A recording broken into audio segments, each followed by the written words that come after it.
Let's take a look at the specific finger positions that make up the proper dealing position.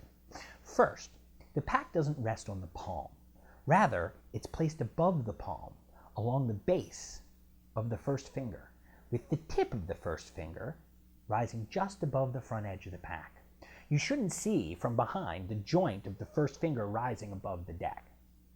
The left thumb tip should be as close as possible to the front edge of the pack. It shouldn't extend ahead or lag behind it. It should be just about even with the front.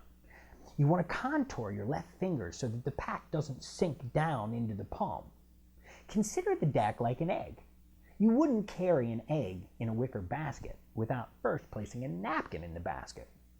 Your fingers, contoured like this, create the napkin that allows the deck, in our metaphor, the egg, to rest not only cradled in the basket, but up near the surface of the basket. Now, regardless of whether your hands are small or medium, like mine, or super large, the dealing position should look the same from the top. The only difference will be how much space is between the pack and the palm itself. Finally, the second, third, and fourth fingertips are just above the right side of the deck. Again, make sure it's just the tips. No more than half the outer phalange of these fingers at most should be raised above the pack, and you definitely shouldn't see any of the joints of those fingers rising above the deck. This bit about only letting the very tips of these fingers up over the side of the deck, it's really important. If you let them stick up further, it causes a couple specific serious problems that you really don't want to have. First, these fingers play a really important role.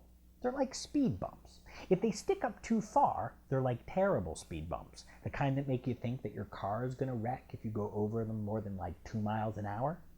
You see, later, when we talk about how to spread the cards from hand to hand or deal cards, right, off the deck, these fingers regulate if the cards come off the deck and how many cards come off the deck. The further these fingertips project up above the side of the deck, the more difficult it is to lower them when you need to spread the cards or push cards off the deck. By learning to keep these fingertips down now, you'll be making things a lot easier for yourself in really just a few short lessons down the road.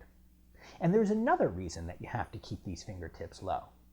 You see, some important sleights, like the double turnover, require you to hold what we like to call a fourth finger flesh break below the top card or cards of the deck, right? We have to take that into account now, in the beginning. When we get into that topic later, you'll see that the fourth finger flesh break requires the fingertip to be in this position, you see, really close to the top of the pack. Everything you do with cards teaches your audience what natural is, what to expect from you. If your left, second, third, and fourth fingers rise even a little bit too much above the deck now, when you're developing your dealing grip in the first place, later, when you go to hold a fourth finger flesh break, the audience will notice the difference. Then, the only miracle that you'll be accused of is called the vanishing pinky trick. You see, if just the fingertips appear above the side of the deck now, when everything's normal, it'll look just the same way later on when you learn how to hold an effective fourth finger flesh break. You see, advanced planning is one of the most important secrets to good card magic. And eventually, you're going to simply need the double lift and turnover to do great card magic. If you develop this good habit now, you'll be setting yourself up to succeed big time as time goes on.